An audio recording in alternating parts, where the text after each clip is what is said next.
नमस्कार दोस्तों, आप सभी का स्वागत है अजूबा स्टडी एसएस एग्जाम में।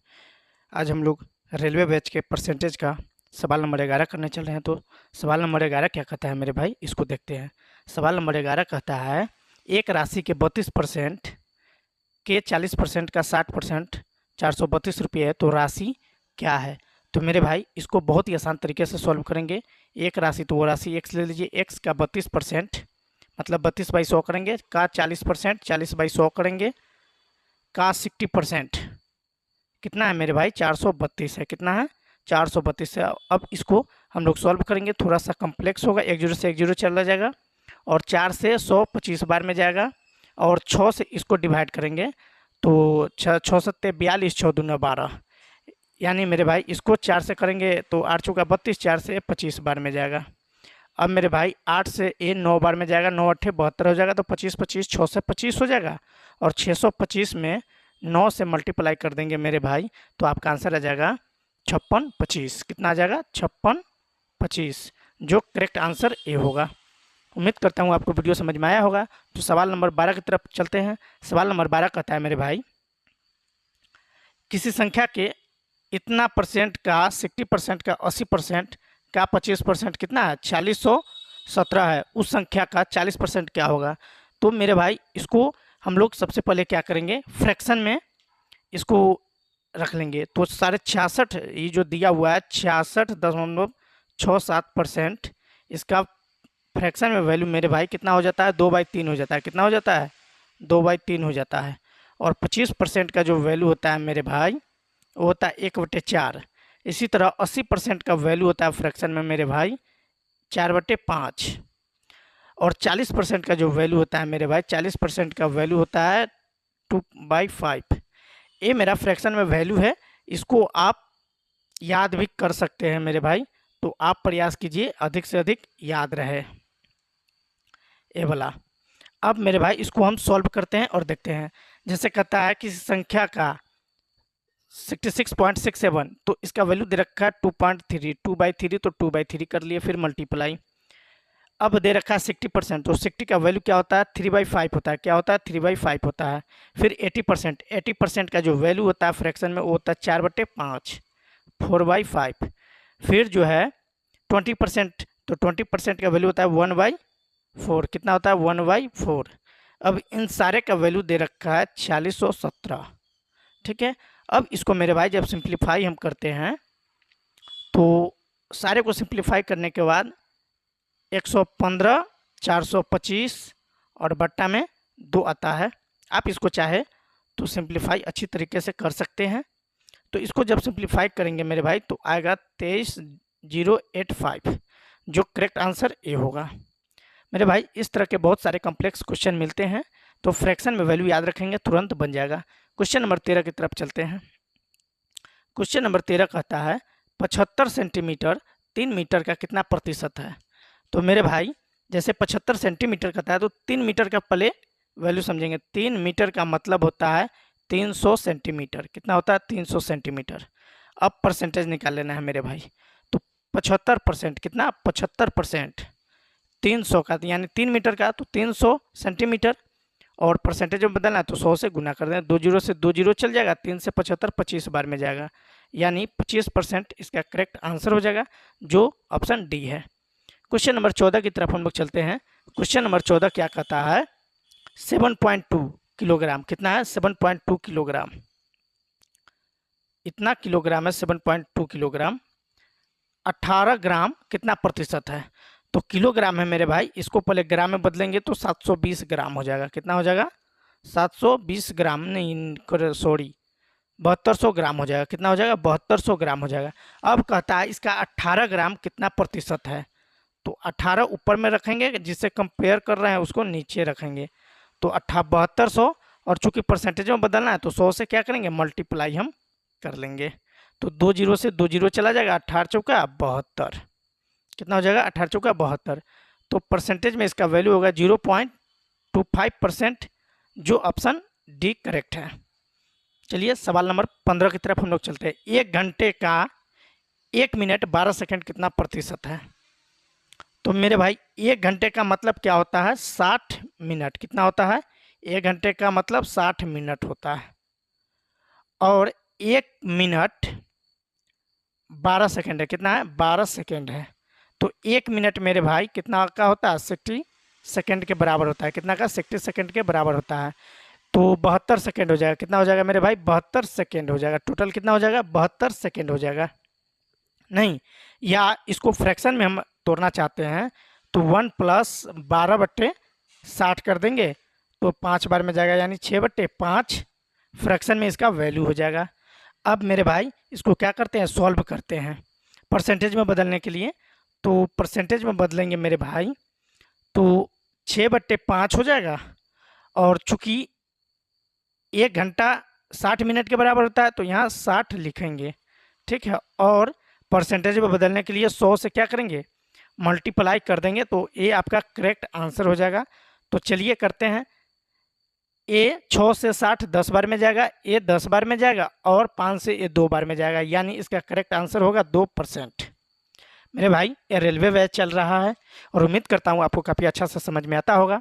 तो हम लोग सवाल नंबर 16 की तरफ चलते हैं और सवाल नंबर 16 को देखते हैं। एक दिन का कितना प्रतिशत 18 मिनट है? तो मेरे भाई क्वेश्चन नंबर 16 कहता है एक दिन, तो हम भी जानते हैं एक दिन का मतलब होता है 24 आवर। कितना होता है? 24 आवर। और 24 आवर को मिनट में बदलते हैं तो 60 से मल्टीप्लाई करते हैं मेरे भाई, तो 1440 मिनट होता है, यानी एक दिन में 1440 मिनट हुआ।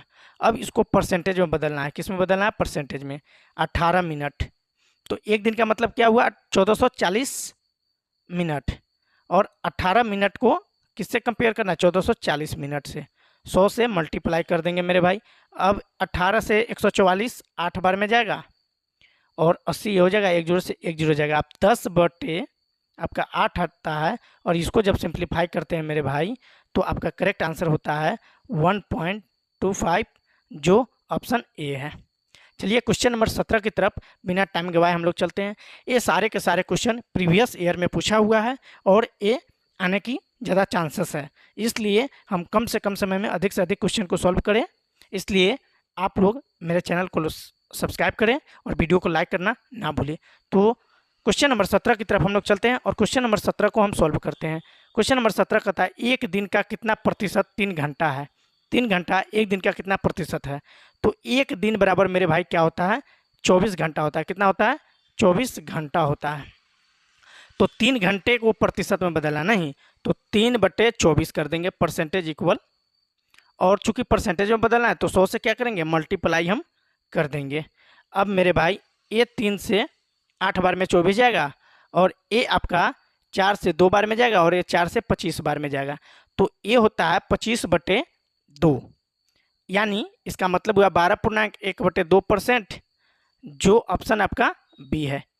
क्वेश्चन नंबर 18 की तरफ हम लोग चलते हैं मेरे भाई। क्वेश्चन नंबर 18 क्या कहता है उसको देखते हैं। क्वेश्चन नंबर 18 कहता है एक व्यापारी मेले में पहले दिन 84,500 लोग आए। व्यापार मेले में जो है पहले दिन 84,500 लोग आए और चौथे दिन 16,900 लोग आए। तो पहले हम इस टर्म में बना लेते हैं मेरे भाई, फर्स्ट डे जो है आपका और फोर्थ डे। तो फर्स्ट डे आता है आपका 84,500 पीपुल, और फोर्थ डे आता है 16,900 पीपुल। अब कहता है कि चौथे दिन कितने प्रतिशत घट गए? तो मेरे भाई हम इसको रेशियो मेथड से सॉल्व करना चाहते हैं, तो 2 जीरो से 2 जीरो चला जाएगा, और 169 को 5 से मल्टीप्लाई हम करते हैं तो 845 आता है, यानी 5:1 हो जाएगा। अब इसमें हमें देखना है कि कमी कितना का हो रहा है, तो कमी 4 का हो रहा है। कितना का कमी हो रहा है? 4 का कमी हो रहा है। किस पे? तो 5 पे, यानी पहले दिन से कंपेयर करना है हमें। तो मेरे भाई 4/5 और गुनी 100 कर देंगे, तो ये 20 से 100, ये 20 से 5 20 बार में जाएगा 100, नहीं 5 से, सॉरी मेरे भाई 5 से 100 20 बार में जाएगा, और 20 चौका 80% पीपुल जो है पहले दिन की अपेक्षा चौथे दिन घट जाता है। मेरे भाई जो ऑप्शन इसका बी करेक्ट होगा। क्वेश्चन नंबर 19 की तरफ चलते हैं। क्वेश्चन नंबर 19 क्या कहता है कि एक व्यक्ति है जो बीमा लेता है, LIC का या बहुत सारा आता है टाटा का, तो वो बीमा लेता है, बीमा प्रीमियम। तो वो जो है 1440 रुपये का था, लेकिन उसने 1512 रुपया डाला। कितना डाला? 1512 रुपया। तो कुछ तो अधिक डाला होगा ना। तो कितना अधिक डाला हुआ है पहले हम क्या करेंगे? घटा लेंगे। तो 1512 में से 1440 को क्या करेंगे? घटा लेंगे मेरे भाई। तो अब इसको घटाने पे कितना आता है मेरे भाई? इसको घटाने पे 72 आता है।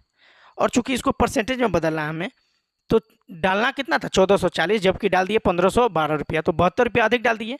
किस पे डाले? तो 1440 पे डाले। किस पे डाले? 1440 पे। तो यहाँ पर भी लिखेंगे 1440। अब मेरे भाई इसको परसेंटेज में बदलना है, तो 100 से क्या करेंगे? मल्टीप्लाई कर देंगे। तो ए 72 से 1440 20 बार में जाएगा, और ए 20 से 100 5 बार में जाएगा। तो मेरे भाई इसका करेक्ट आंसर ए होगा 5%।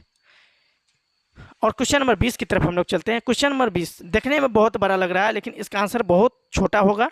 तो धैर्य रखिए और वीडियो में बने रहिए। हम लोग क्वेश्चन नंबर 20 को सॉल्व करते हैं। कहता है सोमनाथ कोई व्यक्ति है जिसका एनुअल इनकम जो है 24 लाख रुपया। कितना है? 24 लाख रुपया है। तो जो जो दिया है हम पहले उसको लिख लेते हैं। मंथली इनकम पहले लिख लेते हैं। मंथली इनकम क्या है मेरे भाई? 40,000 रुपया। कितना है? 40,000 रुपया है।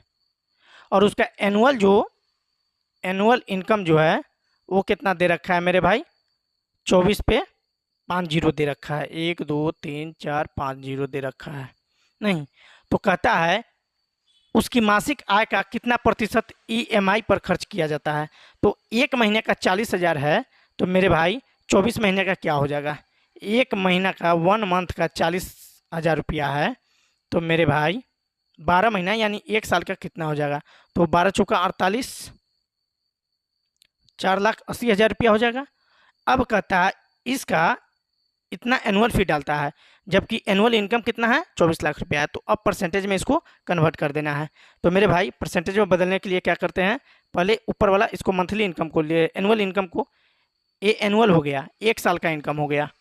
तो इतना कर लेंगे। अब मेरे भाई टोटल जो है एनुअल इनकम जो है उसका कितना है? 24 पे 5 जीरो है। और परसेंटेज में बदलना है तो 2 जीरो डाल देंगे, परसेंटेज में आपका आ जाएगा। तो मेरे भाई अब इसको सॉल्व करते हैं। 2 जीरो से आपका 2 जीरो चला जाता है, ये 2 जीरो से ये 2 जीरो चला जाता है। अब जो इसको जब सॉल्व करते हैं तो आपका करेक्ट आंसर होगा 20%, जो ऑप्शन आपका ए है। 24 दूनी 48, 20% इसका करेक्ट आंसर हो जाएगा, जो ऑप्शन आपका ए। मेरे भाई सवाल नंबर 21 कहता है एक कर्मचारी के वेतन में 30% की वृद्धि होती है। तो पहले मान लीजिए 100, अब जो है 130 हो गया, जिससे उसका वेतन जो है 910 रुपया हो जाता है। कितना हो जाता है? 910 रुपया हो जाता है। तो मेरे भाई 130 यूनिट का जो वैल्यू दे रखा है 910 रुपया दे रखा है, तो 1 यूनिट का वैल्यू निकाल लेंगे, 10 रुपये हो जाएगा। तो मेरे भाई अब 100 यूनिट का वैल्यू निकालेंगे। कितने का वैल्यू निकालेंगे? 100 यूनिट का वैल्यू निकालेंगे। तो 9 से 10 बटे 130 करते हैं, और उसके बाद जो है 100 से मल्टीप्लाई करते हैं। 100 से क्या करते हैं? मल्टीप्लाई करते हैं। तो 7 बार में जाएगा। तो 700 रुपया इसका करेक्ट आंसर जो सी होगा। मेरे भाई सवाल नंबर 22 की तरफ हम लोग चलते हैं। उम्मीद करता हूँ आपको बहुत अच्छा से समझ में आता होगा एक एक क्वेश्चन। तो आप मेरे चैनल को लाइक करें, सब्सक्राइब करें। तो सवाल नंबर 22 कहता है एक निश्चित राशि में से 10% की कटौती की गई। एक निश्चित राशि थी, उसमें से 10% की पहले कटौती की गई, उसके बाद फिर 20% की कटौती की गई। कटौती करने के बाद उसके पास जो है 3600 रुपया की राशि बच गया है। तो मूल राशि क्या है उसके पास, ये चीज़ हमें देखना है। तो मेरे भाई इसको बहुत ही आसान तरीके से हम लोग सॉल्व करते हैं, देखते हैं कैसे सॉल्व होता है। तो एक्स का 10% की कटौती की, तो मतलब 90% यूज किया। फिर जो है 20% यानी 80/100, तब जाके उसके पास जो बचा है 3600 रुपया। कितना बचा है? 3600 रुपया। तो 100% का वैल्यू निकालना है मेरे भाई। तो 2 जीरो से 1 जाएगा आपका, और 9 चौका 36, ये आपका 400 बार में आ जाएगा। अब मेरे भाई इसको 2 से अगर करते हैं, 4 से करते हैं तो 2 बार में, 4 से करते हैं तो 25 बार में जाता है। अब मेरे भाई ये 200 हो जाएगा। तो 25 गुनी 20 करते हैं मेरे भाई, तो कितना आ जाता है आपका करेक्ट आंसर? और 1 जीरो तो रह ही गया है, तो 5000 इसका करेक्ट आंसर आ जाएगा। कितना आ जाएगा? 5000 इसका करेक्ट आंसर हो जाएगा, जो ऑप्शन नंबर सी है। तो मेरे भाई अब चलते हैं हम लोग किसके तरफ? क्वेश्चन नंबर 22 की तरफ, 23 की तरफ हम लोग चलते हैं। क्वेश्चन नंबर 23 कहता है यदि 300 में 2.5% की कमी कर दी जाती है तो उत्तर होगा। तो मेरे भाई 300 है और इसमें 2.5% की कमी कर दी जाती है, इसका मतलब है 97.5%। तो परसेंटेज का मतलब 100 होता है, 2 जीरो से 2 जीरो चला जाएगा, मल्टीप्लाई 5 तिहाई 15 हासिल 1 हो जाएगा, और 7 21 1 22 हासिल 2 हो जाएगा, 9 3 27 2 29, यानी 292 रुपया 5 पैसा, जो करेक्ट आंसर ए होगा। मेरे भाई क्वेश्चन नंबर 24 कहता है एक संख्या स्वयं के 25% से 60 अधिक है। तो स्वयं के 25% से 60 अधिक है, मतलब 75% का वैल्यू दे रखा है 60, 75% का वैल्यू क्या दे रखा है 60 दे रखा है मेरे भाई। तो 1% पहले निकाल लेंगे, उसके बाद 100% निकालेंगे, फिर 100% का वैल्यू निकालेंगे मेरे भाई। तो 60 बाई 75% गुनी 100%, तो परसेंट से परसेंट आपका चला जाएगा मेरे भाई। ए 15 से 4 बार में जाएगा, ए 15 से 5 बार में जाएगा, ए 5 से 20 बार में जाएगा, यानी 80 होगा। क्या होगा इसका करेक्ट आंसर 80, जो ऑप्शन सी है मेरे भाई। क्वेश्चन नंबर 25 क्या कहता है उसको देखते हैं। क्वेश्चन नंबर 25 कहता है प्रतिशत के रूप में 2/5 को लिखे। तो नॉर्मल सी बात है, 2.2/5 लिखा हुआ है। ये जो 40% का वैल्यू होता है फ्रैक्शन के द्वारा भी आप पता कर सकते हैं। आपको फ्रैक्शन का चार्ट अगर याद हो तो, अगर फ्रैक्शन का चार्ट नहीं याद है, देखना चाहते हैं, तो मेरा लिंक में डिस्क्रिप्शन में लिंक दे दिया गया है, उसके द्वारा आप इस वीडियो को देख सकते हैं और उससे आप समझ सकते हैं। बट हम आपको सॉल्व कर देते हैं। तो ये जाएगा 5 से 100 20 बार में, और 20 दूना 40%, इसका करेक्ट आंसर हो जाएगा, जो ऑप्शन ए है। तो आप जो है जो फ्रैक्शन चार्ट है उसके द्वारा भी इसका आंसर पता कर सकते हैं, जो एनटीपीसी में पूछा गया है। अब क्वेश्चन नंबर 26 क्या कहता है उसके बारे में समझते हैं। क्वेश्चन नंबर 26 कहता है उस संख्या का 40%, उस संख्या का 40% क्या होगा जिसका 200% 90 है। मेरे भाई क्वेश्चन तो काफ़ी टफ है, लेकिन बहुत आसान तरीके से हम लोग इसको सॉल्व कर लेंगे। तो मेरे भाई इसको हम सॉल्व करते हैं। कहता है उस संख्या का 40%, क्या कहता है 40% कितना है 200 है, कितना है 200 है, तो 40/200 कर दिए। अब कहता है उसका 90, क्या कहता है, नहीं सॉरी मेरे भाई, कहता है उस संख्या का 40% क्या होगा जिसका 200% 90 है। तो यहाँ पे 90 लगा देंगे और मल्टीप्लाई कर देंगे 40 से। तो आपका 1 जीरो से 1 जीरो ये चल जाएगा, 1 जीरो से 1 जीरो ये चल जाएगा, 2 से ए 4 2 बार में जाएगा, और 9 दूनी 18, इसका करेक्ट आंसर जो ए होगा। मेरे भाई सवाल नंबर 27 की तरफ हम लोग चलते हैं। सवाल नंबर 27 कहता है 120 किसी संख्या का 20% है, तो उस संख्या का 120% क्या होगा। कोई संख्या है जिसका 120 का 20% है, तो उसी संख्या का 120% क्या होगा। तो मेरे भाई इसको बहुत ही आसान तरीके से हम लोग सॉल्व करते हैं और देखते हैं। तो कहता है 120, क्या कहता है 120 कितने का 20% का, नहीं तो फिर 120 से मल्टीप्लाई कर देंगे, इससे ये कितना बार में 6 बार में जाएगा, और 12 6 72 720, करेक्ट आंसर जो डी होगा। मेरे भाई क्वेश्चन नंबर 28 की तरफ चलते हैं और देखते हैं। इसको हम रील्स के द्वारा भी आपको समझाए हुए हैं और ऐसे भी हम इसको सॉल्व कर देते हैं। सवाल कहता है जब किसी संख्या का 47.5% की वृद्धि होती है, किसी संख्या में 47.5% की वृद्धि होती है, तो परिणाम 590 हो जाता है। तो 47.5% जो है मेरे भाई इसका फ्रैक्शन में जो वैल्यू होता है वो 19/40 होता है। मेरे भाई 40 पे 19 की वृद्धि होता है, इसका मतलब है 59 का वृद्धि होता है, जबकि रियल में वृद्धि होता है 590 की। तो 1 यूनिट का वैल्यू 10 हो जाएगा। तो मेरे भाई वो संख्या कौन है 40 है, तो 40 का वैल्यू हो जाएगा 400, जो करेक्ट आंसर डी होगा। मेरे भाई 29 नंबर सवाल को हम लोग करते हैं। 29 नंबर सवाल कहता है 22.5% किस एक संख्या है, उसमें 22.5% घटती है तो 217 हो जाता है। तो इसका भी जो है फ्रैक्शन में हम लोग वैल्यू निकालेंगे। तो फ्रैक्शन में 22.5% का फ्रैक्शन में वैल्यू होता है मेरे भाई 9/40, क्या होता है 9/40 होता है। तो कमी हो रहा है ना, क्या हो रहा है कमी हो रहा है, तो 40 में 9 की कमी हो रहा है, मतलब ये नंबर जो है 31 आपको दे रखा है, जबकि रियल में ये नंबर घटता है 217। तो 1 यूनिट का वैल्यू निकालेंगे। अगर 31 यूनिट का वैल्यू 217 है तो 1 यूनिट का वैल्यू हो जाएगा क्या मेरे भाई 7 हो जाएगा। चूंकि ये नंबर मेरा भाई क्या है 40 पे 9 की कमी हो रहा है, तो नंबर है 40, तो 1 का वैल्यू 7, तो 40 का वैल्यू 28, यानी 280, इसका करेक्ट आंसर ए होगा। मेरे भाई क्वेश्चन नंबर 30 को हम आज सॉल्व नहीं करते हैं, आप लोग के लिए छोड़ देते हैं और कल इसको सॉल्व करेंगे। आप लगातार मेरे वीडियो को देखें और चैनल पे बने रहें। आपको रेलवे बैच का बहुत ही बेहतरीन तरीके से प्रीवियस ईयर का एक एक क्वेश्चन को सॉल्व किया हुआ मिलेगा। तो उम्मीद करता हूँ मेरे द्वारा पढ़ाए गए एक एक टॉपिक और एक एक सवाल अच्छी तरह से समझ में आता होगा। तो मेरे चैनल को लाइक करें, सब्सक्राइब करें, और हाँ दोस्तों के पास शेयर करना ना